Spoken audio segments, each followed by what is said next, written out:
الحمد لله رب العالمين والصلاة والسلام على رسول الكريم أما بعد فأعوذ بالله من الشيطان الرجيم بسم الله الرحمن الرحيم محمد رسول الله والذين معه أشداء على الكفار رحماء بينهم تراهم ركعا سجدا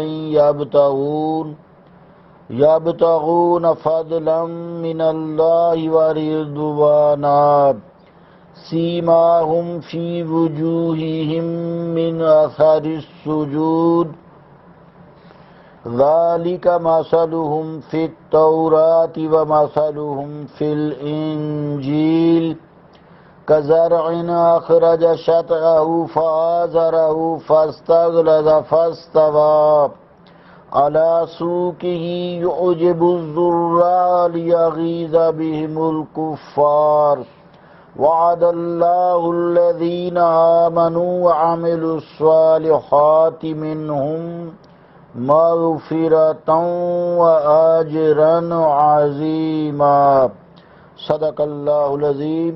واجب الاحترام سامعین، السلام علیکم ورحمۃ اللہ وبرکاتہ۔ گزشتہ دنوں کی طرح آج بھی سورہ الفتح کی آخری آیت 29 نمبر تلاوت کرنے کی سعادت حاصل ہوئی۔ اس آیت کا ترجمہ یوں ہے: محمد اللہ کے رسول ہیں اور وہ سعادت مند جو آپ کے ساتھی ہیں، کفار کے مقابلہ میں بہادر اور طاقتور ہیں، آپس میں بڑے رحم دل ہیں۔ تو دیکھتا ہے انہیں کبھی رکوع کرتے ہوئے، کبھی سجدہ کرتے ہوئے، طلبگار ہیں اللہ کے فضل اور اس کی رضا کے۔ ان کے ایمان و عبادت کی علامت ان کے چہروں پر سجدوں کے اثر سے نمایاں ہے۔ یہ ان کے اوصاف تورات میں مذکور ہیں، نیز ان کی صفات انجیل میں بھی مرقوم ہیں۔ یہ صحابہ ایک کھیت کی مانند ہیں جس نے نکالا اپنا پٹھا، پھر تقویت دی اس کو، پھر وہ مضبوط ہو گیا، پھر سیدھا کھڑا ہو گیا اپنے تنے پر۔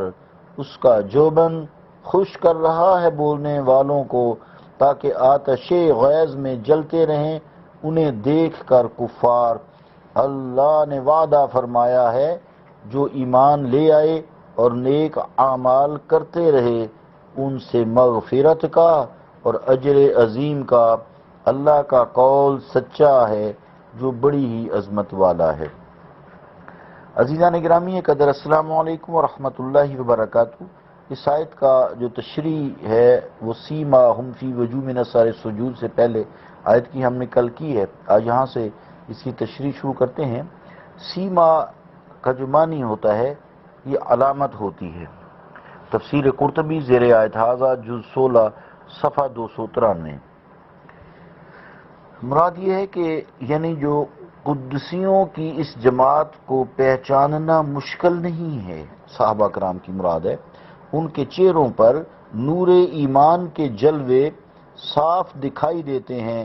دیکھنے والا دیکھتے ہی انہیں پہچان لیتا ہے کہ یہ آغوش نبوت کے پروردہ ہیں، یہ نگاہ رسالت کے فیض یافتہ ہیں۔ ان کے حسین اعمال کا نکھار اور ان کے قلوب کی پاکیزگی اور روح کی طہارت دلوں کو بے ساختہ اپنی طرف کھینچ رہی ہے۔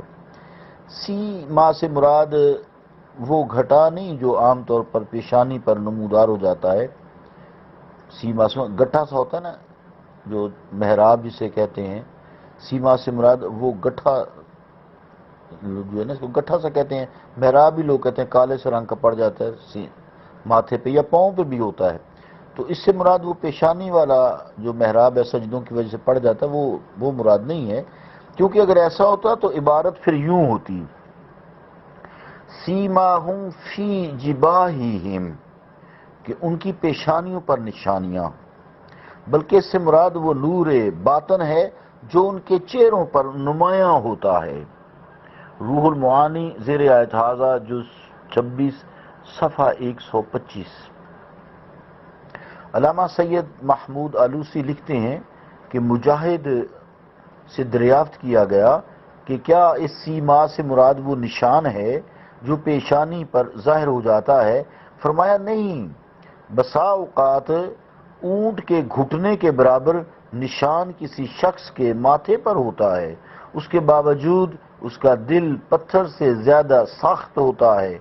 عبدالعزیز مکی سے منقول ہے کہ اس سے مراد وہ لاغری اور زردی بھی نہیں، بلکہ اس سے وہ نور مراد ہے جو عبادت گزاروں اور شب زندہ داروں کے باطن سے ان کے چہروں پر چھلکتا ہے، خواہ وہ عابد زنگی اور حبشی ہی کیوں نہ ہو، بلال حبشی ہی کیوں نہ ہو، اس کے چہرے پر اس سجدوں کے آثار اور قلب نور کے آثار نمایاں ہوتے ہیں۔ لَكِنَّهُ نُورٌ يُظْهَرُ عَلَى وُجُوهِ الْعَابِدِينَ يَبْدُو مِنْ بَاطِنِهِمْ عَلَى ظَاهِرِهِمْ وَلَوْ كَانَ فِي زَنْجِي أَوْ حَبَشِي۔ روح المعانی۔ علامہ ابن کثیر رحمۃ اللہ علیہ نے اس آیت کے ضمن میں لکھا ہے، قال بعض السلف من کثرۃ صلاته باللیل حسن وجهه بالنہار، کہ بعض بزرگوں نے فرمایا جو رات کے وقت بکثرت نماز پڑھتا ہے، دن کے وقت اس کا چہرہ بڑا دلکش ہو جاتا ہے۔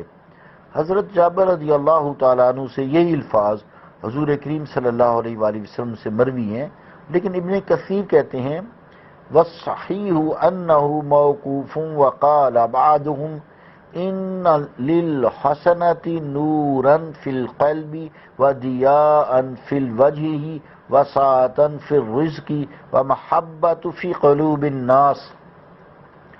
تو بڑے بزرگوں کا قول ہے کہ نیکی کرنے سے دل میں ایک نور پیدا ہوتا ہے، چہرے میں چمک آتی ہے، رزق میں فراخی ہوتی ہے اور لوگوں کے دلوں میں اس کے لیے محبت پیدا ہو جاتی ہے۔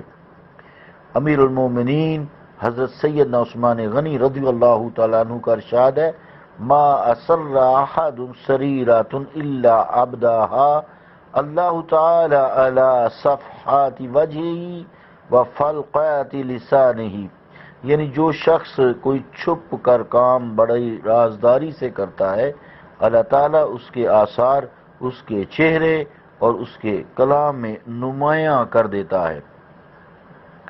حضرت امام مالک رحمہ اللہ سے مروی ہے، آپ فرماتے ہیں کہ جب نصارہ نے ان صحابہ کرام رضوان اللہ تعالیٰ اجمعین کو دیکھا جنہوں نے شام کا ملک فتح کیا، تو وہ کہہ اٹھے واللہ لہؤلاء خیر من الحواریین، کہ خدا کی قسم یہ لوگ عیسیٰ علیہ السلام کے حواریوں سے بدرجہ بہتر ہیں۔